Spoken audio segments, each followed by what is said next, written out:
everybody, Phil Kerner here, the Tool and Die Guy, and tonight I answer your questions. And got some good stuff from the mailbag today, and been very busy. I launched a new series here a few weeks ago called The Apprentice. I have an apprentice now, and I'm trying like hell every day to document what I do and teach him. And I've decided to update it once a week rather than every night because I was kind of pulling my hair out. But we'll get into that in the next video. Training a new young kid out of tech school has been interesting. But anyways, back to the mailbag. So let's start with a scathing email I got from somebody named DC. And I was filming a video a few weeks ago, and because I had to hold my little video camera in my hand, because I didn't have an assistant, when I closed my Kurt vise, I took a dead blow hammer and lightly tapped on the vise handle. I didn't sledge it. I just tapped it, then tapped my piece down. It's always amazing to me how critical people are, and I'm not taking this personal at all. There'll be a lesson here, but it's amazing where we start here. Phil, you're teaching your apprentice some very bad habits. You know, after 38 years, and somehow I don't know how to teach now. It's amazing. You never hit the vise handle with a hammer or a mallet. It's a big no-no. Yeah, a lot of people do it, but doesn't make it right. And this is from Kurt's website. The uses of handle extensions, air impact wrenches, breaker bars, or hammer strikes are not recommended and will void the warranty if used. Well, I checked the warranty, and that's true. It also says if you the warranty is void if normal wear and tear from running excess amount of parts at any amount of time is shown. So if I run 1,000,000 parts in 2 weeks, the warranty's gone anyways. All right. So you could damage the thrust bearings, the screw threads.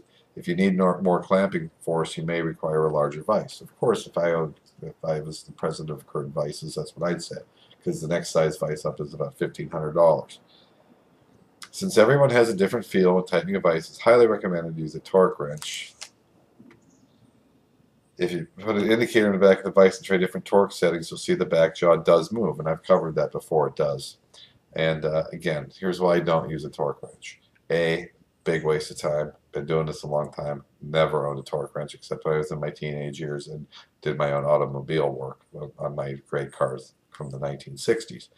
I've never owned a torque wrench in the tool room. And let me tell you a little bit about torque wrench. Let's talk about a waste of time. If you're going to set this thing at the foot-pounds that Kurt recommends to get the exact tightening, first of all, if you've got all day to do that, great.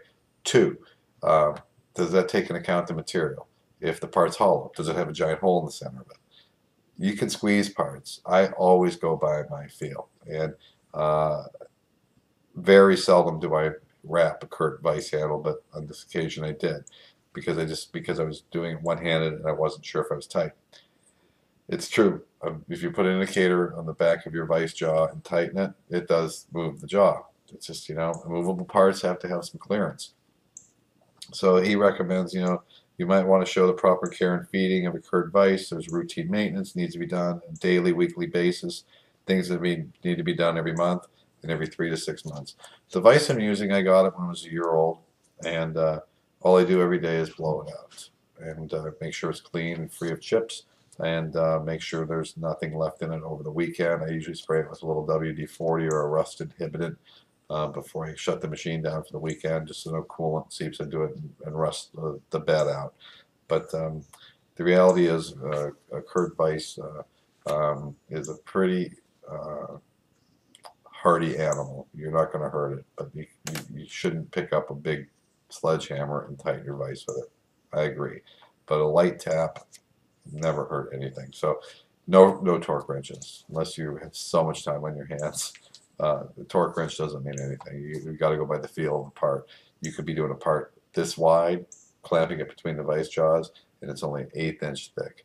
You might just barely tighten it and it'll bend it up. Touch and feel. Watch that video. Okay. So let's move on to the next email. This one's come up a few times, and I have a flatness inspection question. So let's talk about flatness for a minute. Back in the day when in the tool room as a mold maker, we were always making sure that our parts, our wear plates and inserts were flat, and we just usually run an indicator across them because we had, ground them in a vise. We were pretty sure they were flat, but that was a double check. Usually we use that just to check the overall height. Well, when you get into more of the machining end of the trade, you get into GD&T and symbol for flatness, right? And they don't care if you're parallel. They don't care anything about that. They want to make sure you're flat. That surface, that plane, is isolated and flat. I've seen this, I've heard this question a few times. I'm a bit puzzled. I have a flatness inspection question no one's been able to answer. It's about a jack screw 3-point method I saw an older machinist perform years ago. I haven't been able to reproduce. He put his part on 3 adjustable jack screws, which totally blows me away at first. 120 degrees apart on the outer edges of the part. He zeroed his indicator on the top of the part over the jack screws to obtain a plane to measure from. He measured the part with a tense indicator. He then marked the high and low points and repositioned the jack screws to re-level the part to obtain a better plane to measure from. The error that was seen previously was improved by about 3 to 4 tenths by re-leveling the part. The part was now in tolerance. It was pretty eye-opening. I don't know how he did it. And I've thought about this for 12 years and looked at many forums and no one has an answer. I actually looked this up in a forum too last night. And nobody can really show it. They just talk about it. And it's like, really trying to teach somebody how to hit a 9-iron left to right into the wind if you've never played golf from a downhill lie. So you can't really write about that. You can talk about the grip, you can talk about the stance, but you got to show somebody how to do that. Nobody I've seen online, this is from Brad, shows you how to do that.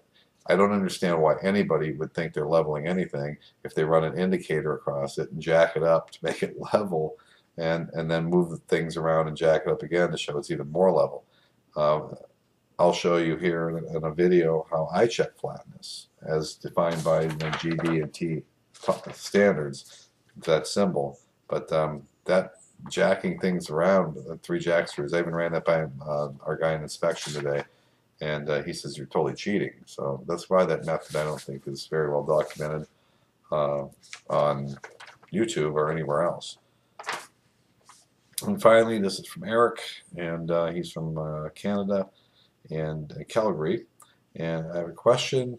He's a bit of a tool junkie. I picked up some tools from an old tool maker and a whole bunch of Swiss die sinker files. And they're all in a box. He wants to know what was a bit neat storage system for keeping files stored and keeping them sharp. Because I know some people are worried about throwing the files all in a box or a drawer and they get dull. First of all, I never worried about that. Files are pretty dang hard, so I don't know. I mean, if they're in your toolbox, you're not going down the road all day shaking and rubbing against each other. I don't know how they're going to get dull. But he makes his own toolboxes. It would be a simple matter to make a shallow drawer for these puppies interested in traditional methods of storage. If you want to lay them all in a drawer, that's a great idea. If it were me and you're really asking, I thought about this. Here's the direction I would point you in.